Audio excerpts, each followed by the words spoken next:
الحمد لله على حفظه ورعايته أكرمنا بنعمة الاستقرار بمنته ونشهد أن لا إله إلا الله وحده لا شريك له رضينا به ربا وبالإسلام دينا ونشهد أن سيدنا محمدا عبده ونبيه اللهم صل وسلم وبارك عليه وعلى آله وصحبه والتابعين أما بعد فأوصيكم عباد الله ونفسي بتقوى الله قال سبحانه يا أيها الذين آمنوا اتقوا الله ولتنظر نفس ما قدمت لغد واتقوا الله ان اللہ خبیر بما تعملون صدق اللہ العظیم۔ میرے مومن بھائیوں، آج ہمارے خطبے کا موضوع ہے اے رب اس وطن کو امن کا گہوارہ بنا۔ عزیزان گرامی قدر، امن و استحکام کی نعمت ملکوں کی تعمیر و ترقی کی بنیاد ہے۔ چنانچہ رب ارحم الراحمین کے خلیل سیدنا ابراہیم علیہ السلام نے جب اپنی بات آل اولاد کے لیے مکہ مکرمہ کو وطن منتخب فرمایا تو اللہ رب العزت کی طرف متوجہ ہوئے اور ان الفاظ کے ساتھ دعا کی، رب اجعل ھذا البلد آمنا، یعنی اے میرے رب اس شہر کو امن والا کر دیں، یعنی اس شہر کو مکمل امن و سلامتی کا گہوارہ بنا دیں۔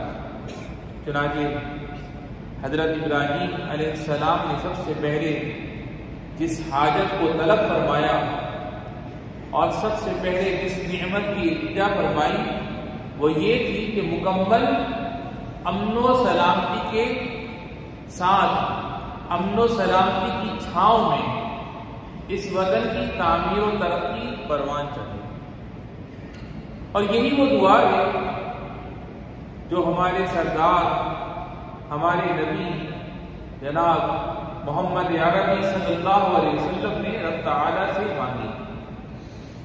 چنانچہ مدینہ منورہ سے متعلق آپ علیہ السلام کا فرمان عالی شان ہے، اللہم ان ابراہیم حرم مکہ وانی حرمت المدینہ ما بین لابتیہا، یعنی اے اللہ ابراہیم علیہ السلام نے مکے کو غربت والا شہر قرار دیا تھا اور میں ان دو پتھریلے میدانوں کے درمیانی علاقے کو حرمت والا شہر قرار دیتا ہوں، یعنی جو ان دونوں پتھریلے میدانوں کے اطراف میں واقع ہے۔ برادران اسلام، امن و سلامتی رب تعالی کی ایسی نعمت ہے کہ جس کے بعد سرابا سلامتی نصیب ہوتی ہے۔ چنانچہ انسان، چرند، پرند، شجر و حجر سبھی اس نعمت سے بہرہ مند ہوتے ہیں۔ سیدنا ابو ہریرہ رضی اللہ تعالیٰ عنہ فرماتے ہیں، لو وجدت الظباء ما بین لابتیہا ما اخفتها وجعل صلی اللہ علیہ وسلم 12 میلا حول المدینہ حما، یعنی اگر میں ان دو پتھریلے میدانوں کے درمیان ہرنیوں کو پاؤں تو انہیں ہراساں نہیں کروں گا۔ اور آپ صلی اللہ علیہ وسلم نے مدینے کے ارد گرد 12 میل کو حرام قرار دیا، 12 میل کو حرم قرار دیا۔ جی ہاں، نبی کریم صلی اللہ علیہ وسلم نے امن و سلامتی کی 4 دیواری سے اپنے وطن مدینہ طیبہ کا احاطہ فرمایا۔ چنانچہ وہ خلق خدا اور دینی مقاصد کے لیے ایک مضبوط و مستحکم اور محکم قلعہ ہے جس کے سرسبز اور لہلہاتے درختوں کی چھاؤں میں دین حنیف کے مقاصد کی تکمیل ہوتی ہے۔ چنانچہ لوگ اپنی جان و مال، عزت و آبرو کو پرامن اور پرسکون محسوس کرتے ہیں، اپنے رب کی عبادت کرتے ہیں اور اپنے خالق حقیقی کی اطاعت بجا لاتے ہیں۔ اس کا فرمان ہے فَلْيَعْبُدُوا رَبَّ هَٰذَا الْبَيْتِ الَّذِي أَطْعَمَهُم مِّن جُوعٍ وَآمَنَهُم مِّن خَوْفٍ، یعنی ان کو اس گھر کے مالک کی عبادت کرنی چاہیے جس نے ان کو بھوک میں کھلایا اور ان کو خوف سے امن دیا۔ میرے بھائیوں، اسی امن و سکون کی بدولت ترقی و استحکام پیدا ہوتا ہے۔ تو کیا ہی عالیشان یہ نعمت امن و امان ہے، لہذا اس کی حفاظت کرنا، اس پر اللہ تعالیٰ کا شکر ادا کرنا اور رب تعالیٰ سے مزید امن و سلامتی کی دعا کرتے رہنا ہمارا فریضہ ہے۔ اے اللہ، اس وطن عزیز کے امن و سکون، ترقی اور استحکام میں اضافہ کرنا، اماراتی عالم کو مزید رفعت و بلندی اور طاقت و عزت سے نواز۔ اے اللہ، ہمیں اپنی اور اپنے پیارے نبی صلی اللہ علیہ وسلم کی اطاعت کی توفیق عطا فرما اور ان کی اطاعت کی توفیق عطا فرما جن کی اطاعت کا تو نے حکم دیا ہے۔ تیرے اس قول پر عمل پیرا ہوتے ہوئے یا ایھا الذین آمنوا اطیعوا اللہ واطیعوا الرسول واولی الامر منکم۔ اقول قولی ھذا واستغفر اللہ لی ولکم فاستغفروہ انہ ھو الغفور الرحیم۔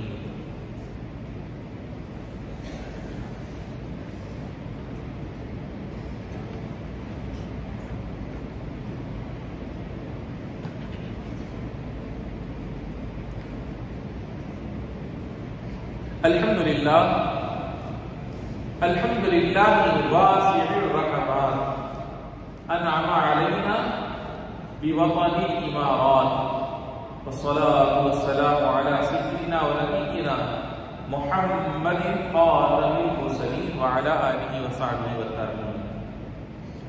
میرے مومن بھائیوں، انبیاء علیہ السلام کے خصائل طیبہ میں سے ایک عادت مبارکہ وطن کے لیے خوشحالی کی دعا کرنا ہے۔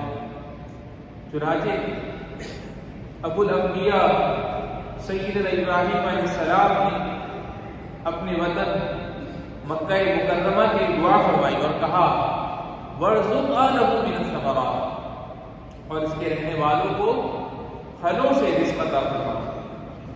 اسی طرح ہمارے نبی صلی اللہ علیہ وسلم نے اپنے وطن مدینہ منورہ کی دعا فرمائی۔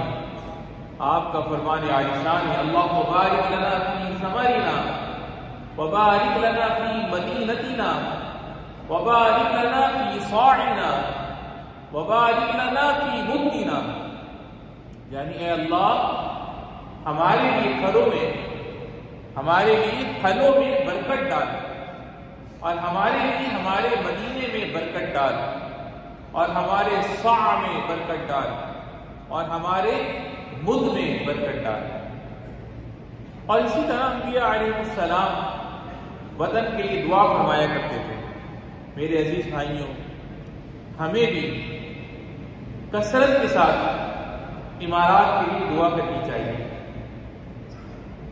وطن عزیز امارات کو اللہ تعالیٰ نے جن نعمتوں سے نوازا ہے وہ ہمیشہ اس میں جود و سخا کا مظاہرہ کرتا ہے، ہمیشہ دوست اور بھائی کی معاونت میں پیش رہتا ہے۔ اگر انہیں کوئی تنگی پیش آئے تو ان کی طرف لبک کر جاتا ہے، اپنے قول سے پہلے اپنے عمل کو ظاہر کرنے پر یقین رکھتا ہے، اپنے رب کی رضا اور پھر انسانیت کی خوشی کے علاوہ کوئی چاہت نہیں رکھتا۔ چنانچہ وطن عزیز امارات ہر موقع پر اعلیٰ پیمانے پر اپنی انسانی و اخلاقی اقدار کو بروئے کار لاتا ہے، آخر میں بارگاہ رب العزت میں دعا ہے الہ العالمین تیرے ہی لیے تمام حمد و ثنا ہے، ایسی حمد و ثنا جو تمام نعمتوں کا احاطہ کر دے اور تیرے مزید فضل و کرم کو موجب ہے۔ اے اللہ بے کسوں اور کمزوروں کے ساتھ لطف و کرم کا معاملہ فرما، ان کی حالت زار کی درستگی فرما، ان کے رزق میں وسعت و برکت عطا فرما، ان کے جملہ امور کی سرپرستی فرما، ان کی تکالیف دور فرما، ان کے دکھوں کا مداوع فرما، ان کے مریضوں کو شفا عطا فرما، جو ان میں مبتلا حال ہے ان کو عافیت عطا فرما اور ان کو خوف سے مأمون فرما۔ اللہ رب العزت سے یہ بھی التجا ہے کہ رب العالمین ہمیں، ہمارے والدین، بہن بھائی، بیوی بچوں کو صحت و سلامتی اور عافیت والی زندگی عطا فرما، اور جن کے والدین اور جن کے بہن بھائیوں میں سے جو بھی تیری بارگاہ میں چلے گئے رب العالمین اس سب کی بے حساب بخشش و مغفرت فرما۔ وصلی اللہ وسلم وبارک علی سیدنا ونبینا محمد وعلی آلہ وصحبہ اجمعین، وارض اللہم عن الخلفاء الراشدین ابی بکر وعمر وعثمان وعلی وعن سائر الصحابہ اجمعین والتابعین لهم بإحسان إلى يوم الدين۔ اللهم وفق رئیس الدولہ الشیخ محمد بن زاید ونوابه وإخوان حكام الإمارات وولي عهد الأمين وسدد خطواتنا حاكمنا الشيخ الدكتور سلطان بن محمد القاسمي لما تحبه وترضاه۔ اللهم ارحم الشيخ زايد والشيخ راشد والقادة المؤسسين والشيخ مكتوم والشيخ خليفة بن زايد وادخلهم بفضلك فسيح جناتك واشمل شهداء الوطن برحمتك وغفرانك۔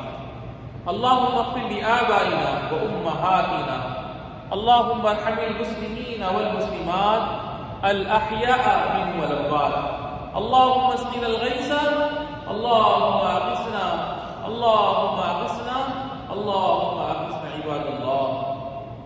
اذكروا الله العظيم يذكركم واشكروه على نعمه يزدكم، وآخر دعوانا أن الحمد لله رب العالمين، وأقم الصلاة۔